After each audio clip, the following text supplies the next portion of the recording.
Break के बाद आपका स्वागत है और आज हमारे खास मेहमान हैं हरियाणा के chief parliamentary secretary Rao Dan Singh. Rao साहब, ये कहा जाता है कि लोकसभा चुनाव में आपने कांग्रेस के कैंडिडेट के लिए यानी श्रुति चौधरी के लिए मन से काम नहीं किया और मात्र 16,000 वोट मिले जबकि आप विधायक थे। नहीं, ऐसा कुछ नहीं है। बहुत मन से काम किया, सभी कांग्रेसियों ने किया। कई बार चुनाव के अंदर अचानक कई बार परिस्थितियाँ इस तरह से बदलती हैं जो मैं समझता हूँ कि साधारण व्यक्ति क्या जो राजनीति में अनुभवी लोग हैं वो भी उस बात को नहीं समझ पाते हैं, और इसी तरह का उस समय भी हुआ। वरना यहाँ लोगों में कांग्रेस के प्रति बड़ी आस्था है और कांग्रेस के प्रति ही रहेगी। इस बात को लेकर आपकी शिकायत भी की गई कि रावदान सिंह ने मन से काम नहीं किया और श्रुति चौधरी का विरोध किया। देखिए, ऐसा है, कोई व्यक्ति किसी जगह से कम वोट प्राप्त करता है या हार जाता है तो निश्चित तौर पे कई बार ये बात आती है कि शायद हो सकता है कि कम वोट इसलिए आए कि इन्होंने काम नहीं किया। ऐसा कुछ नहीं था। एक महेंद्रगढ़ की बात नहीं है, नारनौल में भी हमारी उस तरह से जिस तरह से अपेक्षा थी उतने वोट नहीं आए, नांगल चौधरी में भी नहीं आए, हटेली में भी नहीं आए।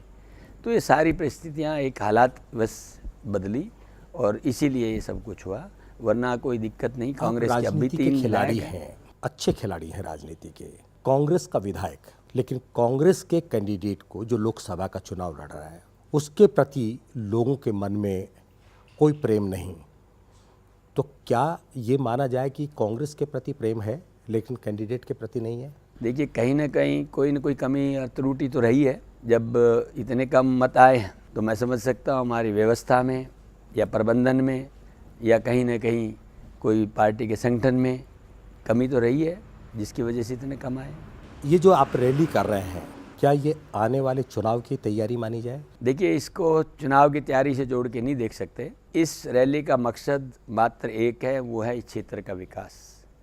हम जब से हरियाणा बना है 1966 से पिछड़ेपन से जोड़े जाते हैं, चाहे वो ज्वाइंट पंजाब रहा हो या पंजाब के बाद में हरियाणा, हर बार हमारे नाम के साथ में महेंद्रगढ़ और मेवात पिछड़ा क्षेत्र, यहाँ तक कि यहाँ जो कर्मचारी अधिकारी आते थे वो अपनी पोस्टिंग को एक पनिशमेंट की पोस्ट मानते थे और यहाँ आकर के उनका व्यवहार शोषण का था या उनका व्यवहार जो ऐसा नहीं था जिसे कोई दूसरा व्यक्ति ये सहन कर सके कि इसका व्यवहार उचित है।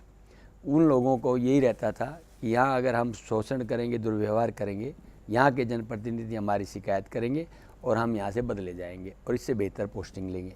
लेकिन अब माननीय मुख्यमंत्री जी ने पिछले 7.5 साल में इतने काम किए हैं कि अब धीरे धीरे यहाँ शिक्षा, चिकित्सा, परिवहन, रोड और रेल सब साधन जुटते जा रहे हैं। और जब एक विकास के लिए कोई बात आती है इंफ्रास्ट्रक्चर की, वो बन रहा है। पावर की बात आती है, उसके लिए अच्छी ठीक सप्लाई हो रही है। आपकी कनेक्टिविटी की बात आती है तो सुपर एक्सप्रेस वे, ब्रॉडगेज जुड़ गए हैं। तो व्हाट एल्स यू रिक्वायर।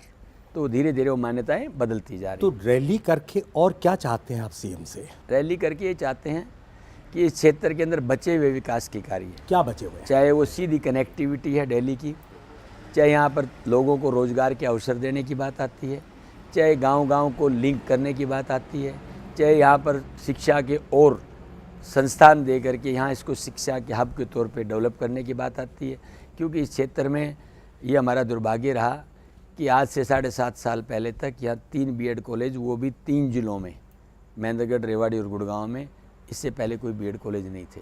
आज माननीय मुख्यमंत्री जी ने इस क्षेत्र का नहीं, समुचित हरियाणा को शिक्षा के हब के तौर पे बनाने का प्रयास किया है।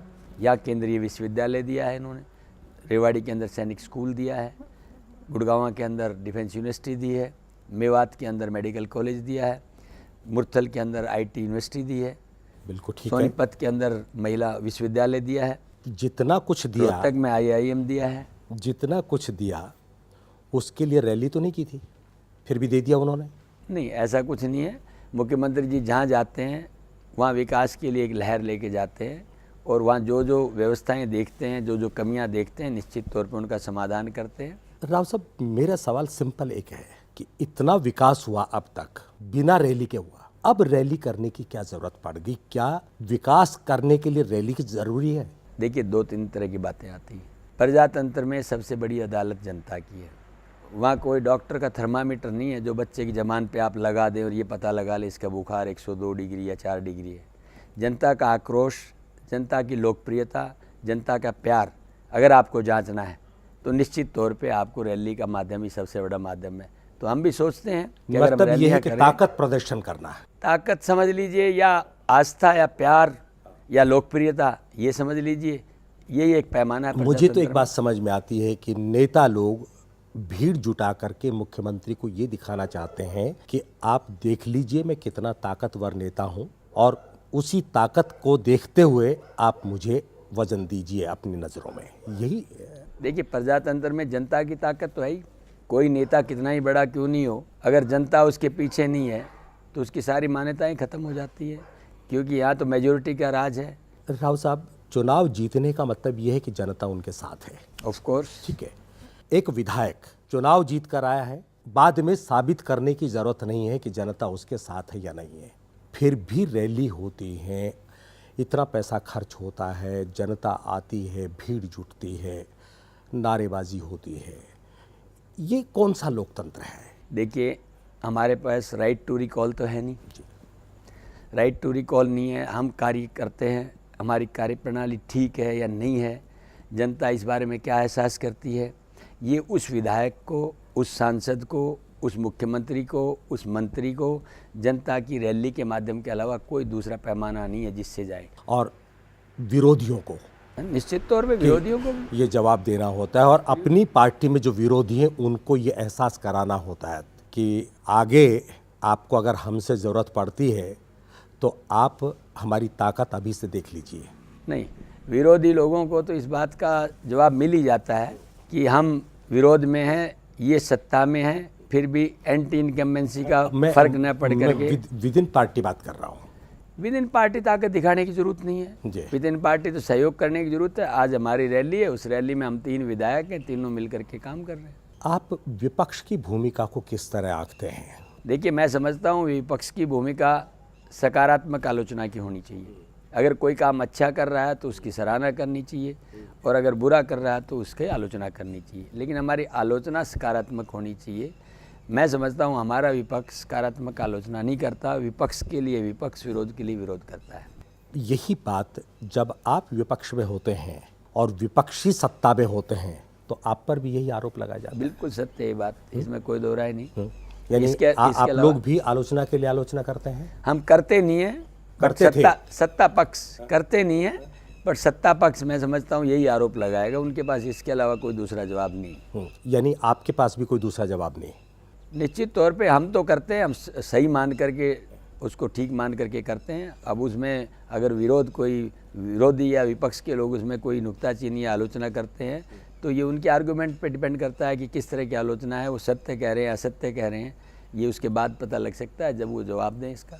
अगर विरोधी ये कहता है कि राव दान सिंह जब राजनीति में नहीं थे तो कुछ नहीं थे, राजनीति में आने के बाद करोड़ों अरबों की संपत्ति बना ली, तो उसका क्या जवाब देंगे आप?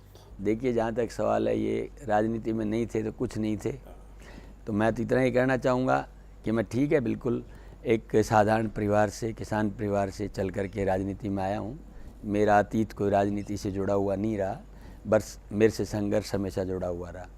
हम सारे भाई भगवान की दया से इतने संपन्न तो थे, और मैं 1982 से इनकम टैक्स पे ही हूँ, और मेरा अपना व्यापार पेट्रोल पंपों का है, वो मैं खूबसूरती से कर रहा हूँ।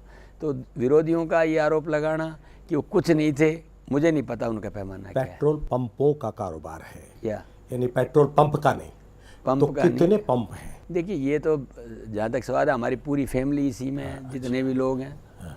जी, ये बताइए कि युवा पीढ़ी जो बेरोजगार है, आपने खुद कहा कि बेरोजगारी की समस्या इस इलाके में है, इसमें कोई दो राय नहीं। लंबे समय से आप राजनीति में हैं, बेरोजगारी की समस्या हल करने के लिए आपने अपनी सरकार से क्या कदम उठाने को कहा है? देखिए, हमारी सरकार से कदम उठाने के लिए यही कहा है कि जो बेरोजगार है, हर किसी आदमी को सरकारी नौकरी नहीं दी जा सकती। हालांकि हम बड़े संतुष्ट हैं कि माननीय मुख्यमंत्री जी ने इस क्षेत्र को बहुत बड़ा प्रतिनिधित्व जो हमारी जनसंख्या के आधार पर बनता है, जो हमारा हिस्सा बनता है, उनको दिया है।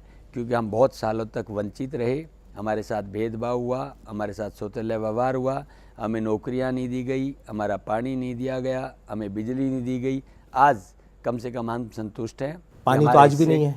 हमारे हिस्से का पानी है वो मिल रहा है जितना है। अगर आज पानी किसी ने रोका है तो तो उन लोगों ने जो नहीं चाहते कि आपको पानी मिले, वरना माननीय मुख्यमंत्री जी की पहले दिन की घोषणा जिस दिन उन्होंने शपथ ली थी, पटल पर कहा था कि मैं हरियाणा का समान बंटवारा पानी का चाहता हूं और 21 जिलों में से 21 के जिलों की एक एक बूंद पर बराबर हक और अधिकार है। जी, बिल्कुल इसलिए आज के बाद जो भी पानी का बंटवारा होगा वो सबको न्यायोचित बंटवारा होगा।